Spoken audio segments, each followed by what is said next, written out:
Howdy, howdy, howdy, everybody, and welcome to the iRacing Formula 3.5 Challenge. We're here at a much warmer Nurburgring than in real life. I'm Austin Knight, joined by Alessandro Daldone with Mark Barbadari in the production booth, and we're here live from the Nurburgring Grand Prix layout for another fantastic round of racing here on Apex Racing TV. Alessandro, how are you feeling today as we get ready for some Formula 3.5 action? I'm feeling great, Austin. Thank you for joining me tonight.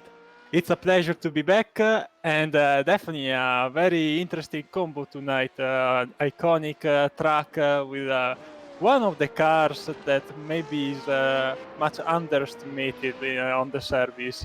Very dedicated community. It's gonna be definitely a very nice race. Very underestimated car, but very loved by those who drive it. It is constantly known as the most pleasant cars to drive on the service now after all the attention that's been going on. And the community here in the Formula 3.5 series has been absolutely beautiful. They all come together. They all helped with the car, get it working to where it should be. And this car has never felt so good to drive. And it's just, the racing has been so great so far this season. It's Tim Delisle coming across the final corner, using that curve, comes across the line, and I think he's going to go, yep, you said it, original pole. No one really said it, but we were all thinking about it. Yeah, we have a very high strength of field for tonight's event, as almost half of the grid already set their first flying lap with Team Delisle leading Paul Brink and Fabio Do Carmo. And as we're talking about this, Robert Charlton heads up into second place. We have more guests as well. We have a guest with you in the commentary box. You are not here since Avery is off commentating football, but we have the one, the only, Adam Blocker in the grid right now. A very pleasant surprise for us, at least for me. I'm not really into open wheelers on iRacing, but I know him very well from my IndyCar days, and he's definitely gonna be fast. I don't know how much experience he has in this car. Obviously, it's gonna be very different, but we absolutely need to keep an eye on him for this event. Yeah, the Formula 3.5 to IndyCar is a bit transferable, just a little bit more downforce. And that's pretty much it, and you also don't have a giant halo in your face. Indeed, definitely. Something different. As we keep on watching Team Delisle closing in the second lap. Seems to be not as fast as the first one. No, indeed it is. Just a minor improvement. Yeah, he's got that lead above Tarleton by 2/10 of just about 2/10 right now on Tarleton. He's coming through the chicane right now, and he's been improving, but hasn't been as consistent. Let's see where Tarleton lines up. Comes across the line and does not improve. Big loss of time out there in the last corner. Looking at James J. Pinsker now through the S's. And Nurburgring, we're racing here in Formula 1 right now. It's absolutely freezing right there. And, well, these guys are... You get to see the speed between F1 and these Formula 3.5 cars, which are at the actual speed of the Formula 2 cars, the same specs as that right now. So, yeah, Formula 2 they're been about 20 seconds slower than the F1 cars. 15 seconds, more or less. Yeah, definitely the car is way different, doesn't have as much downforce as the F1, and obviously also has less horsepower, but definitely doesn't mean that you can't really enjoy this track. I think I didn't drive this car even if I wanted to do just a few laps of practice and get a taste of it, but I really struggled every time. Whoa! And I can totally rely on Pinsker here doing the same mistakes over and over again whenever I try to do this to run this car. So it's definitely very, very interesting. Yeah, that giant wing. The giant wing on the back of the car, you will have a lot of downforce in the rear, but still, in that low speed, it's very easy to get the rear end out, and with all the adjustments to the car, you can save a slide now, but you can't really save a slide if you're pounding the throttle on grass. And this is Omar Baja coming across the line. He jumps up into 6th place. And this is Luciano Costa, Brazilian. He's coming across the final corner right now. And he comes across the line, and he improves on his time, but he improved on his time, but he just missed out by 100th of a second. And this is Jose Morales Lorente, who is stopped on track. Standing star. Hopefully, he doesn't get fined like Hamilton did. Oh, that's a nice one. Well, it's in a low qualifying session, so I'm pretty sure he will be all right, as qualifying has finished here at the Nurburgring. So let's bring y'all onto the grid here for another amazing round of the Formula 3.5 Championship. Tim DeLisle starts up on pole, followed by Robert Tarleton, Fabio Ducarmo, Paul Ilbrink, Everett Samborski, Omar Baja, Greg Olson, Adam Blocker, Simone Pizzica, Mr. Riley Miller, Shane Russell, James J. Pincer, Luke Groom, Nicholas Bradford, Tyler Desubay, Steve Honan, Kenneth Storm, Luciano Costa, Marion Williams, Steve Danluke, and Jose Lorente in 21st at the back of the grid. 21 cars lined up here, and they are all ready to get cracking. A great sound effect, Austin, I must say. No, that wasn't a sound effect. I actually just opened a Coke. Yeah, I knew, but let's give these people a nice feeling, you know. Always ruin the fun. Plenty of onboard cameras, launch control, I think, for this car, right, Austin? Yes, launch control is used, but some of these drivers don't use it. They prefer a different style where they hold the brake, they mash the throttle, they spin up the rear tires to get some more heat in there, and that's how they launch these cars. But if you aren't as advanced as Tim DeLisle or you aren't a robot, I would say stick to the launch control, because that really helps you. We saw what happens if you don't have launch control on. That happened to Robert Tarleton last round at Zandvoort. He bogged down so hard he fell to 10th at the end of the straight heading into turn 1. Yeah, I know that feeling. Ready to roll. Just a few seconds and the lights will come up, and there we are. The 5 red lights coming on, and away they go here at the Nurburgring. It's a great start by DeLisle and Tarleton. Tarleton, a little bit of a late start, holding down the inside. Are we going to see a send from the American? He's looking down low. That first turn very tricky. A little bit of a lockup from Tim DeLisle. He's holding down the inside line into the Mercedes arena, and Tim DeLisle in the lead with Tarleton, Ducarmo, and Ilbrink. And Ducarmo already looking down low to the defending from Paul Ilbrink. Great start. It's not easy to keep everything tidy through turn 1 and the arena, so great driving. And now down the hairpin, the furthest part of the track, everything and everyone seem to be in a straight line, everyone following each other. Obviously, we also have to remind that we have PRS in this car, so people will be able to activate it whenever they want. Yeah, and big slide and save from Paul Ilbrink. Through the Schumacher S has just gone onto the curb in the entry, and through the middle, that's a positive sim racing car of Greg Olson. He goes wide. Everett Samborski in the middle there. 3 wide into the right-hander. Samborski, Ilbrink side by side, and off goes Omar Baja. Eventful middle sector. Was that Pizzica? I think that was Pizzica. Yeah. Pizzica is trying to go around the outside. It's not a very safe and ideal option to go too wide through that tiny sector. Let's catch a replay of this. Well, this is just all sorts of confusing. There's Ilbrink. There's Olsen going off. Samborski on the inside. And, oh, it was Omar Baja getting hit by Greg Olson.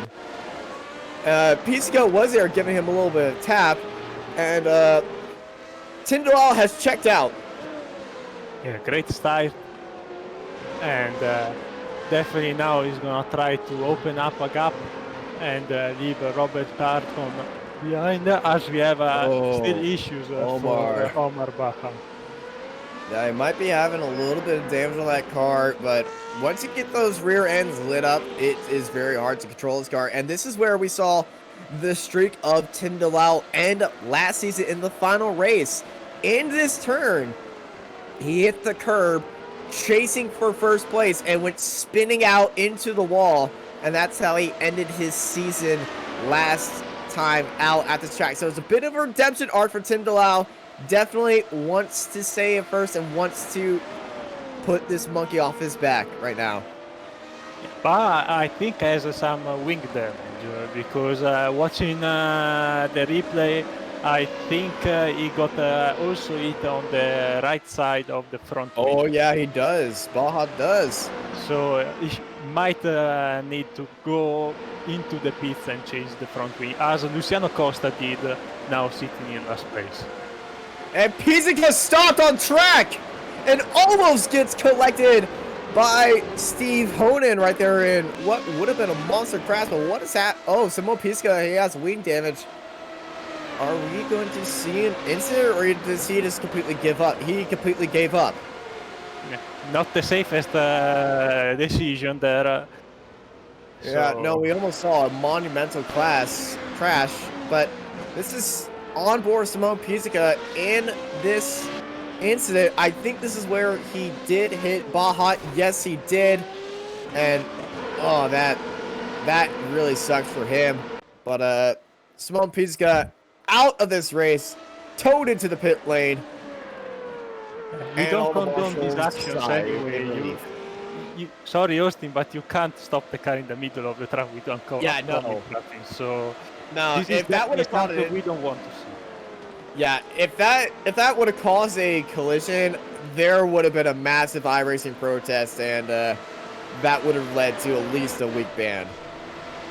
And, ooh, Paul Ilbrink's off in the hairpin, and he drops behind Adam Blocker, who was up into 6th place. A bit of low morning for Ilbrink, as now he's still under attack by Pinsker and Miller. He just needs to get a bit of temperature back on his tire. Let's catch the replay of this down the further part of the track. It's going to be that curb on the exit, because this is just as identical. There it is. As Tim DeLisle's incident last season. Didn't make massive contact with the wall, as we're looking at James J. Pinsker looking to try to chase down the number 2 of Paul Ilbrink. As Tim DeLisle puts in a new fastest lap of the race, 1:41, 3.33, repeating, of course. Ilbrink struggled also in the opening lap. We saw him go sideways at the Schumacher S's, so he might have some issues with their setup, as we are seeing now Honan going by Bradford in turn 1, but they are still side by side through this very tight section of the arena, as they are now following each other. And I think now Bradford will try to use maybe one of the DRS available in this race, in these 23 laps, to get by Honan. You have 8 uses of DRS available to you throughout the race. They can be activated at any time. And the way you can tell if somebody's using DRS, if you cannot see through that little slot in the back of the wing. If you can see through it, they are not using DRS. If you can't see through it, they are using DRS. Hopefully in the next build, they would add the full-on DRS animation to these cars. Great camera shot here, as we see now another pass by Ilbrink, now trying to go by Blocker. Let's see if the American will give up the spot. And yes, he let him by, but he tried to force his hand just a little bit. Adam Blocker taking a little bit too long to get back onto the throttle, and now he's being chased down by James J. Pincer. But it's great to see some new faces, and especially somebody as big as Adam Blocker in the Formula 3.5 series. He's been hearing great things about this car, and he had to see it for himself. So hopefully, if he does well enough in this race, we might get an interview from Adam Blocker as JJ Pincer. You saw the instability of the car bouncing a little bit. Not as bad as it used to be, and Nurburgring in the Formula 3.5 car is still known as a skid pad, so this track is very slick. It's going to be very hard to keep the wheels planted throughout this race, so tire wear might become an issue nearing the end. Let's see the replay here, thanks to Marco, with Kenneth Strom in the 14. The Scandinavian driver sending on the inside, and he be definitely very, very careful.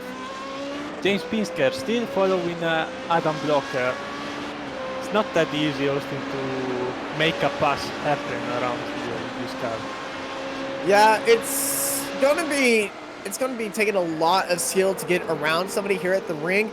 You do have a few opportunities. You got that chicane. It's a very tight chicane to send something up the inside. Then it's going to be side by side. But I would say you would use that chicane as a little bit of a setup, get that draft down the straight, and then into that massively tight turn one complex. As we see James A. Pincer, he was showing his move down the inside. Adam was not buying any of those cookies that Pincer was trying to sell him right there. But you do have that Mercedes arena, so it's going to be very hard as Kenneth Strom makes a great move down the inside, and around goes Honan, and it's a massive incident behind. Oh my goodness! Carnage!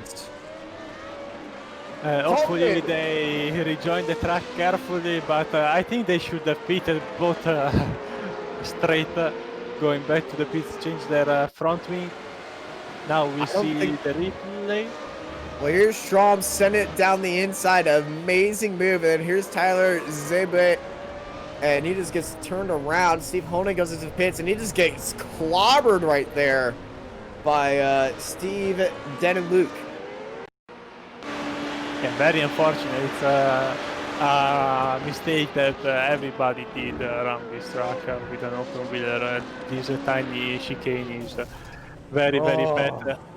Maybe he could have hold the brake there a little bit, but it's easy to say when you are sitting here in the chair. Whenever it happens, obviously it's a split moment reaction you need to make, so not very easy. Looking at Olsen and Ilbrink battling out for 5th place right now. Both these guys have had very unlucky lap ones, and they've been looking to get back to a better run throughout this race. But I believe Greg Olsen, no, he does not have wing damage. I thought he did, but no, from the spin, it was just a spin and a little bit hotter tires. But they're trying to catch up to Edward Samborski, who is up ahead in 4th place. And the front of the pack seems to be pretty stable. They definitely know the car very well, and they are trying to get in their groove. Obviously, Team Delisle is pushing really hard to open even a bigger gap, as we see now here. A great pass by Pinsker on Adam Blocker for 7th position. Yeah, Blocker down to the inside, and that's a very good pass by James A. Pincer. Blocker did not really fight it that much. I think he's just enjoying this car and wanting to enjoy driving it for a little bit. As we have a question in chat from Nicholas Rasmussen. Just curious, since have not driven the car, had a long run with this car, how much effect does tire wear have near the end of this race? Well, you get a lot of downforces through the high-speed corners and medium-speed corners. It doesn't really have a lot, but it's all about the exits that this car has, and you're going to feel a massive amount of wiggle and sliding going into these slow corners. So that opening sector at Nurburgring is going to be extremely loose for you, as Olsen and Ilbrink going down low and sending it up the inside. Paul Ilbrink up into 5th place. No doubt he was gonna make that move stick. He's definitely very fast, and he wants to get his positions back we have still plenty of laps left, so he can easily make up some spots, but he definitely needs to drive consistently and don't make any mistakes. As a blocker are still side by side, I think. Adam Blocker locked up and went through the chicane. He's got a slowdown penalty. No, I think he had a friend, maybe a cone, stuck underneath the car. Might be on my end. We will see here the replay marking between us now. I think he just locked up, blown through the corner, and oh, there's a lockup, and yeah, he went through the corner and collects a orange cone inflatable buddy. Yep, there is a cone stuck in there. We'll see if he still has a lower pace, but seems to be okay now. Yeah, you just need to hit one of the. If you get a cone stuck under the car, you just need to hit a curb. It'll just pop out of there. Because the curbs here at the Nurburgring are extremely high. Yeah, some places it's actually very complicated to get rid of them, to be fair. So you might struggle a little bit, but it's part of the fun. Yeah. Yeah, you and I have experience in getting cones stuck under our cars. Oh, especially in endurance races. Oh, yeah. You can see here the comparison between Tim Delisle and Robert Harton. Steadily improving the gap, the race leader. Some laps a bit more than the others, but definitely lap 4, a great lap time for Tim Delisle, 7/10 faster. But other than that, it's a consistent pace that also the American in second place is giving him the chance to stay, let's say, in the middle between Delisle and Doccarmo and running his race without having too many issues. Yeah, Fabio in third just put down his personal best of 1:41.827, trying to make a little bit of a push to Robert Charlton, but Robert Charlton's last lap is 2/10 faster anyway, as this is our battle for 8th between Mr. Riley Miller and Adam Blocker. Blocker is still trying to figure out this car, getting a little bit dancy right now, trying to send it down to the inside of the switchback. He's going to switch back again here in the Mercedes Arena. Blocker looking for a move side by side. Down the inside, then a quick switchback. Look how quickly he rotated the rear end of that car. Adam Blocker. Massively impressive move up into 8th place. Yeah, great pass, excellent job there. A great setup and obviously a great exit. So now hopefully he can get some cleaner and push some decent laps. We know he's faster, but obviously it's not so easy to adapt from one open wheel to the other. So definitely having a lot of fun, but also a tough time, I guess. Yeah. It definitely takes a lot of time to get used to this car, and Robert Charlton still has a chance to win against Tim Delisle, especially if Tim Delisle makes a mistake, and he's actually slowing down a lot right now. Yeah, maybe a bit of tire, maybe he's just trying to make sure he doesn't overdrive some corners, especially as we were saying before, these very slow corners where it's so easy to lose the back end of the car. Yeah, still a 2.5 seconds lead, but as you were saying also, it takes just a little fraction of a marginal error to lose all the time, so it's gonna be definitely interesting. The race is definitely not over.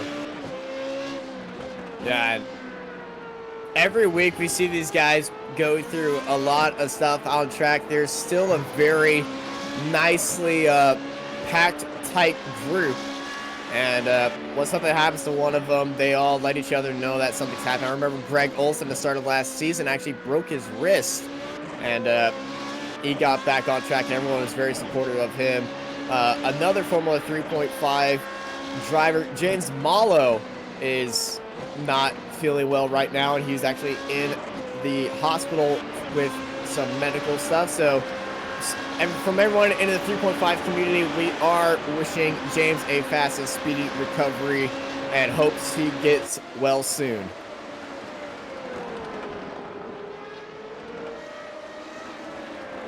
still looking at the battle for 8th position between Blocker and Miller, a battle between Americans. There is a 6/10 now between them, but as we were saying, it's on the straight a bit of draft definitely will help the guy following, but at the same time, I don't know, Austin, if also on the 3.5 is an issue, as maybe in IndyCar, a bit of dirty air in the corners. Oh, there is a lot of dirty air behind these cars, but it's not as sensitive as the IndyCar, because here in the Formula 3.5, the wing detail is not as complex as some of the IndyCar stuff with the multi-element. It's just a giant flap. But there is still going to be a loss of downforce behind a car. It's going to be a bit more technical to follow somebody. But the following speed in the Formula 3.5, the draft in this car is insane. If you could stay between a second and somebody heading into the straight, you're going to be high chance of passing them no matter what, DRS or not. Definitely a good balance setup is gonna give you a nice baseline, a nice start. And speaking about setups, we would like just to give a shout out to VRS, Virtual Racing School, which also has some nice setups for the Formula Renault 3.5 and many other series, both oval, dirt, and road. So if you want to know something more about the data packs, setups, tracks guide, just head on their website.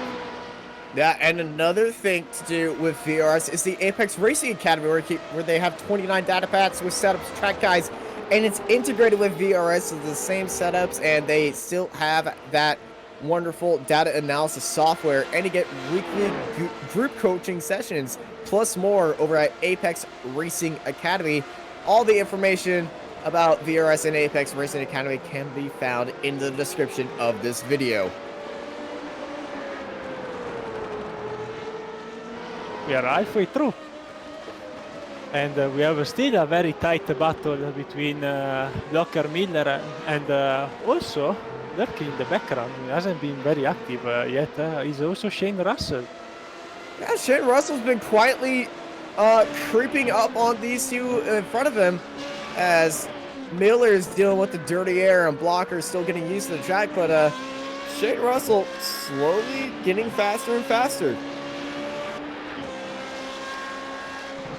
We are only halfway through, so many things may still happen, and we know Austin from other broadcasts we did in the past, like the Great Porsche Cup Canada event, with the Advanced Motorsport, ACI Motorsport series. Anything can happen. Anything can definitely happen, even if in a race that is dominated by one guy. Anything can still happen. A lap car come out on a track, spin out, collect the leader. The leader can make a mistake. The iRacing track gods might explode in something. And equipment failures are something that is rare, but that also might happen. Anything can seriously happen as we're watching this battle for third place between Edward Samborski and Fabio Ducarmo. And Samborski went purple in Sector 2 last time by, as they're entering Sector 2 right now. Yeah, Bruno Ducarmo was a bit closer to Robert Harton in second place. Fabio Ducarmo, sorry. I don't know why, but I keep making these mistakes. There might be another driver called Bruno Ducarmo, I'm sure. But I know his brother watches the stream, but I'm not sure of his brother's name. I don't know why, but also when I jumped in the session, I thought Bruno Ducarmo, I know this guy, and then I saw it was Fabio. But never mind. He's doing a heck of a job still. He wasn't closer to Robert Tarton last time around. We checked on him. Now he's defending from Edward Samborski, and behind them we also have a very fast Nurburgring trying to make his way through traffic and get back onto the podium. Yeah, Paul Ilbrink, after getting into second place and having that incident, trying to recover his way back through the field. And this has been a very off race for Paul Ilbrink, who usually has very good races and very bad qualifying, but he's trying to get rid of that qualifying bug that he's had, and he's been on a pretty good qualifying run as of late. As Samborski sitting in that draft, and this might be automatic for Samborski. A very late dive could get him up beside him, and just see he lunges that into the braking zone and goes a little bit wide as they head into the Mercedes arena. Yeah, definitely a nice battle shaping up. We have 9 laps. I don't think we have the chance to see how many DRS are still available on the car, Austin, right? Yeah, we don't have a... Unfortunately, iRacing does not give us that data to display on when somebody's using their DRS and how many DRSs that they have used. So we got a case of DRS being used right now from DaCosta. Luciano sends up the inside, but he gets hit by the curb and he goes wide. The DRS hurting his braking zone, and that move he had on the straight goes away from him. But Luciano tried to make a move for 17th. Unfortunately, was bit by the tool he used to get it. Oh yeah, definitely. The speed is gonna change if you use DRS or not. So you also need to be adapting your braking point. As we are now here on board with Samborski, still 3 or 4 tenths behind Locarno, trying to find a suitable place to pull an attack if he can in the next few laps. Also because he definitely wants to get by the Brazilian before falling to the ends of Paul Ilbrink and Greg Olson also, who is slowly approaching the back. Yeah, Greg Olson, Paul Ilbrink, those two are lightning fast. A few other notable drivers, James A. Pinster, he definitely wants to get back on there as well. So we're watching this three-way fight for 17th. Desube, Costa, and Baja. Baja was in the pit lane. All these guys were actually in the pit lane as Desube just lets them by. He might have sustained some minor damage from that early little happy incident he had last time by. Yeah, he never went into the pit lane after his incident. And also, Costa does have some wing damage. Yeah, definitely showing the wear and tear of this racetrack, giving an hard time to the equipment, as we see now the American trying to get by Baja. I don't think he's gonna use the DRS on this straight because I think it's useless. It's too short to use the DRS. And he tries the inside. He was definitely looking for it, but knowing Omar Baja, he's not going to send something down to the inside like that from that far away. He's probably just moving on to the inside to avoid hitting the back end of Costa, because the drafts in these cars are so powerful. It is like having DRS already activated. And since we're in 8 laps to go, that is when you can start using DRS constantly if you have not used it once. And I think that's what Robert Tarleton did, as he just set the fastest lap of the race. 1:41.19, and that is a straight up 10th faster than Tim Delisle. Yeah, the last lap were essentially similar all over the track between Tim Delisle and Robert Tarleton. Definitely, if you keep your DRS for the last few laps, you're gonna have a very good advantage, like you have, for example, with the push to pass in IndyCar. So it's all that management you need to have early on in the race, knowing that it could be coming very in handy at the end, as we are now following the American, who is still 2 seconds behind the line, but he's slowly closing. Wait, what? They're tied at fastest lap of the race. Somebody take a photo of that right now because that is beautiful. Charlton and Delisle on each other's game so much that they're putting in identical fastest lap of the races. Let's see if we'll be staying like this till the end, as we saw Sam Broski got a glimpse at the end.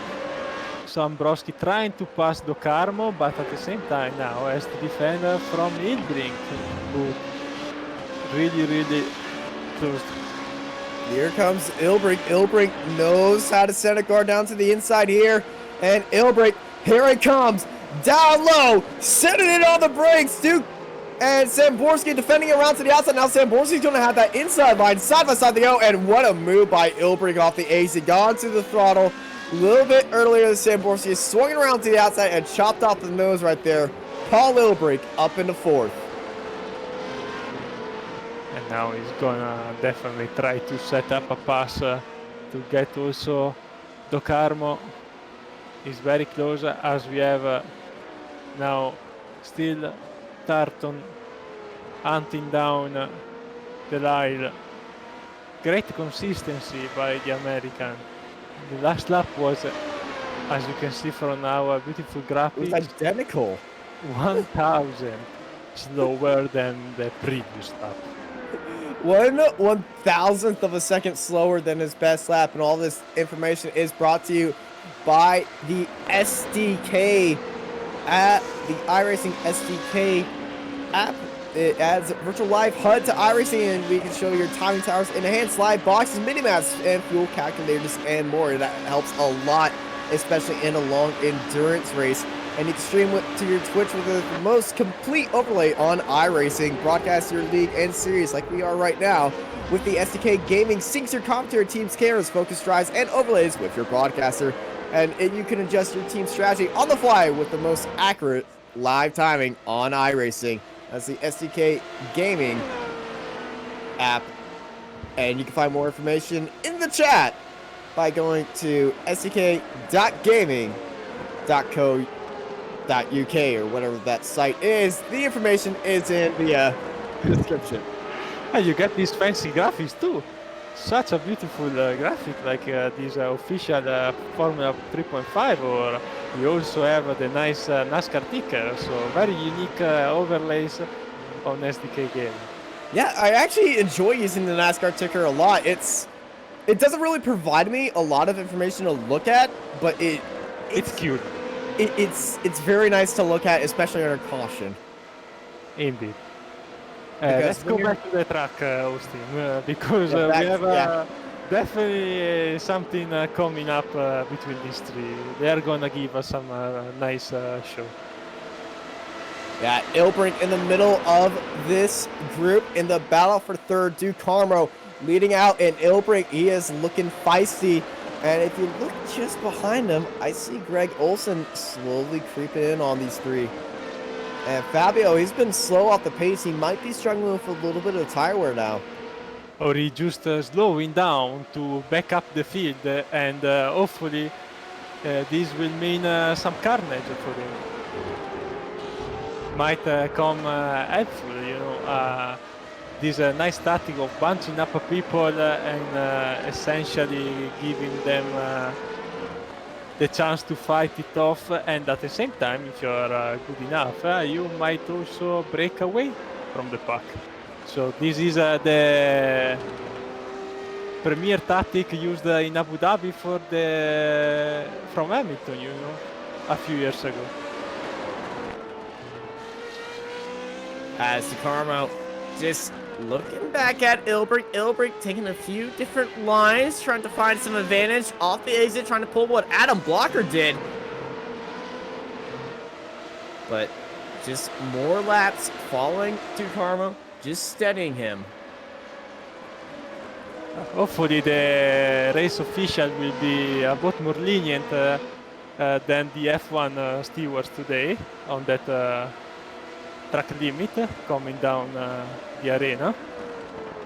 Well, the iRacing track limits are a completely different bodying organization than the FIA, so believe they are definitely going to be a little bit more lenient, but also if you do make a mistake, they're definitely going to be punishing you on there. So, no penalty for Paul Ilbrink right there. You have to go a little bit farther off track to get that, absolutely. Let's see, we don't have a lot of laps left of this, so Yeah, if Ilbrink wants to make something happen, he needs to do it fairly soon. So well, he looked out to the inside, trying to sell a fake, trying to get a good exit, and he does get a good exit as Tim DeLisle rockets in a 149.92. First driver into the 140s in this race. New fastest lap right now for Tim DeLisle as he goes off track. And here's DeCarmo. He looked around to the... He was looking onto the inside, defending from Paul Ilbrink, trying to get that move around to the outside. And that hurt his entry into the arena, as here comes Paul Ilbrink. Yeah, lap times are slowly coming down because probably the drivers are starting to use all the DRS available. And also, obviously, are pushing like crazy to get the position they want, or just to keep a margin between them, like in the and Tartan. Not a lot of a margin created this lap by the two, but still 2.3 seconds.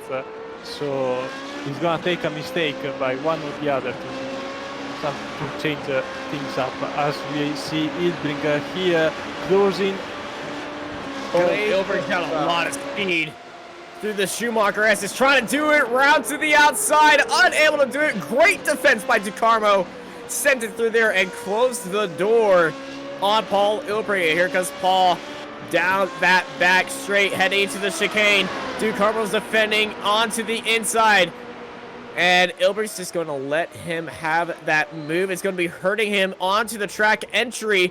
So this is going to be great for Ilbrink, but Ilbrink gets loose. Big spin and a locked up.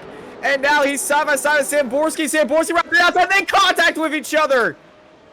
Calamity has struck in the battle for third. Paul Ilbrink making another mistake. And now Greg Olson has joined the fight for now fourth place between Ilbrink and Samborski as they race into turn one.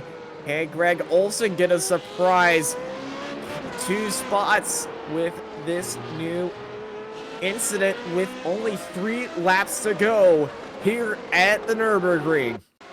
Nothing changed, but we had definitely a very interesting moment here, as you can see. Ilbrink saw his chance, then just got onto the curb.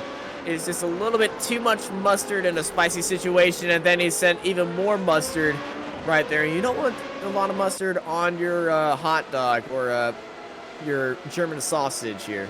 Yeah, hopefully he ran out of mustard now, because we want to see some great clean racing for these last 3 laps. I like a little bit. I like kind of a lot of mustard. Yeah, on not stuff, too man. much though. Yeah. Otherwise, you eat only mustard, not a hot dog. Yeah, but one thing, you don't add ketchup on a hot dog because according to the National Hot Dog Association, ketchup is not an official condiment of hot dogs, but mustard is. I learned something today. Yes, you do. And Pisca, you didn't mention him, Austin. Yeah, he just kind of snuck up. I was thinking of mustard, and there's the yellow car of James A. Pisca, but as he said that, I kind of jinxed him as he had a little bit of mistake mid-corner through the chicane. But we got a massive draft back right now, as it's Fabio DeCarmo, Ilbrink, Samborski, Olson, and Pisca. We got a 5-way fight for third, as that's the lap car. Number 17, Tyler DeZube. You know how I call it? This is a choo-choo train. All aboard. 2 laps to go. So this is gonna get even spicier now. As the line still has a 2-second gap, 2-second margin on Robert Tarton. And behind them, Bruno Carmo leading Bruno, as I always say. I don't know That's fire me. I'm gonna give up. Austin will continue for the night. All right. As we are just kicking Alessandro out the door, Marco's going to join me in commentary. You always had good company. Your fellows Italians. Hey, I absolutely love y'all in the booth. You're great.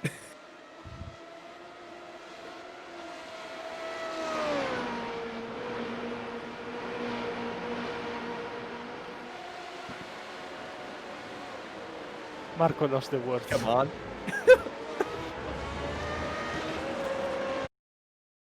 Oh, around goes Pinsker in the chicane exit. James J. Pinsker went for a little 360 and spun it up as the white flag is out here at the Nurburgring. And that second to the lead between Tarleton and Delisle has dropped to 1.5 seconds. Tarleton is closing up. Big slide mid-corner by Greg Olson. Samborski swinging around to the outside. They're going battling like gladiators, and Samborski round the outside up into 5th place. A little bit of a lockup right there, defending from Greg Olson. Trying for a little switchback right now. Olson getting a little bit loose, but he's chasing down Samborski, who went a little bit wide. And he's in the draft. Samborski defending into the middle of the track. Totally great move right there as Greg Olson trying to get past. A little bit of a lockup for Samborski. And that gap to Delisle closing down once more. Also the battle for 3rd between Ducarmo and Ilbring. Another puff of smoke by Samborski. His tires are absolutely on edge right now. Tim Delisle hard onto the curb. Ducarmo and Ilbring. Ilbring round the outside, side by side they go. What a move by Paul Ilbring for 3rd place. Let's see if he tries to get him back on the straight. It's gonna be interesting because you know that chicane doesn't really like people going too wide. It's so tight. Why are we looking away from this fight for 3rd as Tim Delisle takes the win, followed by Robert Tarleton. Ilbring hops the curb and they get into each other. And they still battle out. And then it's a three-way fight round the outside. Samborski going to join it. Ducarmo swings wide, and look at that, it's Greg Olson there. Samborski trying to force his way, but it's Ducarmo, Samborski, Ilbrink, Olson across the line. And now we're going to have a replay for us to just realize what the heck just happened right there.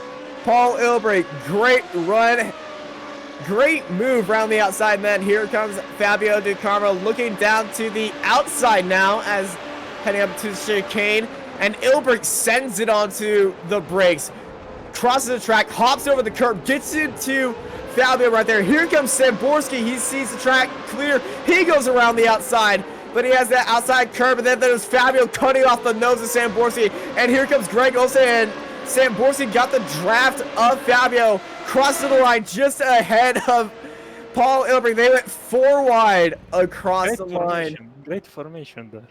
Yeah, beautiful formation, beautiful photo. Somebody take that photo and submit it to iRacing because that is mustard over there.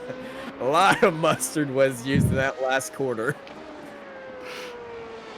And that was an amazing finish for 3rd place. Just Marlon wow. Williams in the 19 car.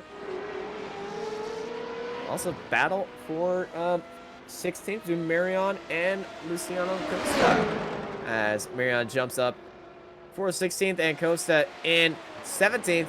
Samborski, right place, right time to get back into 4th place. And here are your results here at the Nurburgring for the Formula 3.5 Challenge. Tim Delisle takes the win, followed by Robert Tarleton, Fabio Ducarmo, Everett Samborski, Paul Ilbrink, Greg Olson, James J. Pinsker, Adam Blocker, Mr. Riley Miller, Shane Russell, Steve Honan, Luke Groom, Kenneth Strom, Nicholas Bradford, Jose Lorente, Marlon Williams, Luciano Costa, Omar Bahat, Stephen Dan Luke, and Tyler Desibe with Simone Pizzica at the end of the grid. And what a race it has been. What a last lap we just witnessed. Oh yeah, I told you, when you and me are in the booth, we always attend some crazy active finishes. Yeah, crazy things happen a lot here whenever we are in the booth, but there is something that usually happens that isn't so hectic, and that is the man standing up on the top of the podium right now. Ladies and gentlemen, please welcome Tim Delisle. Hello. Hey Tim, how is today's race? You had it from the start to the finish. Got a little close at the end. Were you concerned about your tires? Yeah, it was. To be honest, I stuffed up qualifying a bit. I left probably 2 cents on the table. So I thought I'd probably have a decent advantage in race pace. And so my goal was just to break the slipstream at the start from Robert. So I used a lot of DRS early. I used I think 4 times in the first 3 laps and managed to break that gap. And then, I got the gap up to sort of 2.5 seconds pretty quickly. And I thought, okay, this is good. I can just control from here. And then Robert just didn't give up. Like, he was flying. I really wasn't expecting that. I figured maybe he was using his DRS in that sort of middle portion of the race, and that I'd maybe be able to pull a gap again at the end. But no, he obviously wasn't, because he kept that pace consistently all the way to the end. And just great drive from him. He had a really good start as well. I'm assuming that's what he was aiming for last week. So just all around great drive, and pressured me into a couple of mistakes at the end. I had a big lock up turn 1 on the last lap that made it a bit interesting, but it looked like the real battle was going on behind us anyway, the craziness at the end there. So Oh yeah, it definitely deserves a replay watch if you want to watch that last lap. Absolutely nutty things are happening for third, but it looks like a small rivalry might be building between you and Robert. Are you expecting this to be racing, you two to be racing each other throughout the season? absolutely, he's shown great pace before, but this was my first time sort of having a direct comparison with him. And yeah, he was definitely quicker than me in the second half of that race. So yeah, looking forward to it. It's always great to have people to battle with, especially in a beautiful Ferrari livery like that. It is a beautiful livery indeed. Well, congrats on the win, Tim. Next week, we're heading to Suzuka. Before we let you go and prepare for that race, anyone you want to thank? Yeah, Positive Sim Racing. Lubomir, I just want to give a shout out to him. He hit 7K iRating today or overnight, so that's a big goal for him. You guys for the coverage. Robert, again, for the great race. Just pushed me so hard. Congrats to Fabio for pulling off that podium. That's just insanity. I think that's it. Oh, actually, no. I better give a special shout out to my girlfriend, Amy. Otherwise, she will kill me for continuing to neglect her. So, special thanks to her. All right, well, stop neglecting her, man. You did an amazing race, and you have a good night. Well, good morning, actually, since you're all the way over there in Australia. See you guys. And that was our race winner, Tim Delisle, and on to Alessandro Dalladonde. I don't believe we have Robert Tarleton in the interview waiting area, so I believe you have Fabio waiting for you right now. I guess it's time to apologize. So, Fabio, welcome to the booth. First of all, sorry I called you 72,000 times Bruno for some odd reason. But when you start to call one guy with the wrong name 22 times, there's an issue with the commentator. Apart from this, you had a great race. I definitely think you are super happy with the podium, right? Yeah, super happy. Thank you, Alessandro. You're probably misnaming by my brother. My brother is called. I knew it. That's why. Yeah, Bruno do Carmo. He's a streamer. He races GT in iRacing, so you probably have heard of him. Yeah, I That's probably why. raced against him a few times. I remembered his name. But nevertheless, now we know why. Yeah, that's why. Yeah, but the podium, yeah, super happy. It was really, really tough. I knew the guys behind were faster than me. I was just trying to do my best to delay their arrival, if you know what I mean. I was just saving my DRSs, and when Eddie got closer to me, I realized that he was struggling to keep together in fast sectors. So I was able to defend quite well. And when Paul overtook him, I got really worried because I know Paul is really aggressive. He's really respectful, but he is really aggressive as well. And I knew he would try everything to pass me. It was really fun, and I'm super happy. I was able to save a few DRSs.